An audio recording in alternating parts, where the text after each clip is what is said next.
छोटू, ही आपली आई नाही. हा, ही आपली आई नाही. चालता हो इथून. तू आमची आई नक्कीच नाहीयेस. बाहेर उभा असलेला लांडगा वैतागला. अरे बाळा, मीच तुझी आई आहे. उघड पाहू दरवाजा. नाही, तू आमची आई असू शकत नाहीस. आमच्या आईचा आवाज तर गोड आहे आणि तुझा आवाज बेडकासारखा आहे. चालता हो इथून. लांडग्याला कळून चुकलं, पिल्ल काही सहजासहजी हातात येणार नाहीत. मग त्यांनी विचार करायला सुरुवात केली. अरे, यांना तर समजलं माझा आवाज पडला. उफ, काय करू? आयडिया. मी आता मधच खाऊन येतो. लांडग्याला वाटलं मध प्यायल्यामुळे त्याचाही आवाज बकरी सारखा गोड होईल.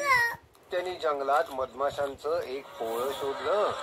त्यातला त्यांनी मध प्यायला आणि तो परत बकरीच्या घरापाशी आला. काय बरं गाणं होतं. हा, दार उघडा माझ्या बाळांनो, आई तुमची आली. तुमच्यासाठी छान छान खाऊ घेऊन आली. हा, हेच होतं गाणं.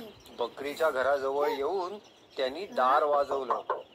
लांडग्यानी बकरी सारखा आवाज काढायचा खूप प्रयत्न केला. दार उघडा बाळांनो, तुमची आई आली. तुमच्यासाठी छान खाऊ घेऊन आली. तुमच्यासाठी छान खाऊ घेऊन आली. असं वाटतंय आई आलीये. हो, आवाज पण आईसारखाच गोड आहे. चला ना, आपण दार उघडूयात. आईने मस्त खायला आणला असेल. उघडा. थांब, आधी मला खात्री करून घेऊ दे की बाहेर आई आहे का दुसरं कोणी. ते पिल्लू दरवाजाच्या जवळ गेलं आणि फटीतून डोकावून पाहू लागलं. तर त्याला काळे पाय दिसले. मग ते म्हणालं, ही आपली आई नाहीये. तिचे पाय तर गोरे पान आहेत आणि हे पाय तर काळे कुट्ट आहेत. ही आपली आई नाही. नका उघडू दार. ते छोटं पिल्लू दरवाजाच्या जवळ गेलं आणि म्हणालं, तू आमची आई नाहीयेस.